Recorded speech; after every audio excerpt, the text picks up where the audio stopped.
Cette pièce a été écrite en L'homme est par nature un animal politique. pour une vitesse de 9 mètres par Ensuite, si ton système c'est l'eau plus le béton.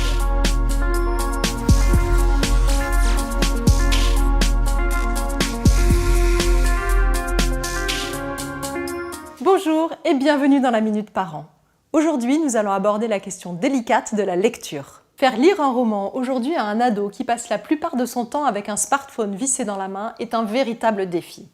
D'abord parce que la lecture n'est plus l'unique moyen d'apprendre ni de se distraire.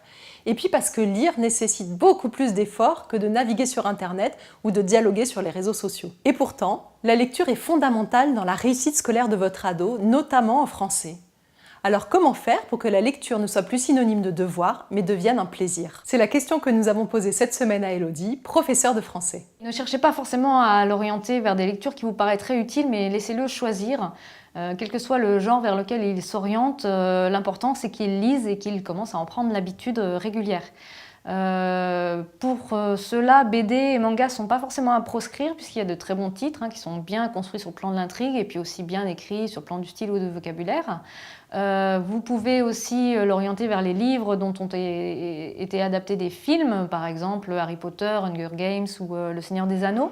Cela peut être une première accroche pour aller vers la lecture. Il y a toutes sortes de genres vers lesquels il peut s'orienter. On peut penser au policier, à la fantasy, à la science-fiction, même au roman à l'eau de rose.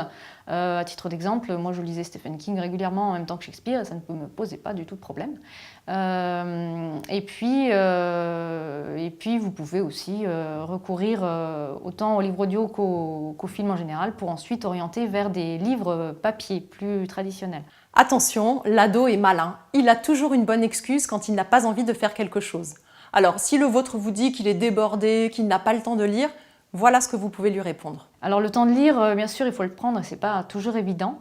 Pour réussir à se dégager des moments, il faut que cela devienne un plaisir et donc on peut ritualiser ces moments de détente. Par exemple, vous pouvez l'amener en librairie, en bibliothèque le week-end pour qu'il choisisse un titre qui l'intéresse. Vous pouvez aussi instaurer un coin lecture chez vous qui soit balisé comme tel, avec par exemple une petite pile de livres à côté, et coin auquel serait associée la détente, la tranquillité.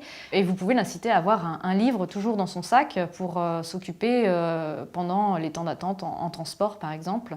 Ne négligez pas aussi vos conversations avec lui sur vos propres lectures, puisque montrer l'exemple c'est fondamental et que vous pourrez ainsi lui donner envie de faire comme vous d'une part et puis lui faire comprendre que la lecture c'est un choix qu'on peut continuer à faire aussi même quand on n'est plus obligé à l'école. On ne va pas se mentir, instaurer de nouvelles habitudes prend du temps.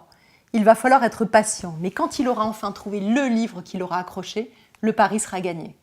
En attendant, si ça peut vous déculpabiliser, gardez en mémoire les droits imprescriptibles du lecteur de Daniel Pénac. Le droit de ne pas lire, le droit de sauter des pages, le droit de ne pas finir un livre, le droit de relire, le droit de lire n'importe quoi, le droit de lire n'importe où, le droit de grappiller, le droit de lire à voix haute et le droit de nous taire. La Minute Parent, c'est fini pour aujourd'hui. On se retrouve très bientôt pour de nouveaux conseils et d'ici là, n'hésitez pas à partager cette vidéo et à vous abonner à notre chaîne.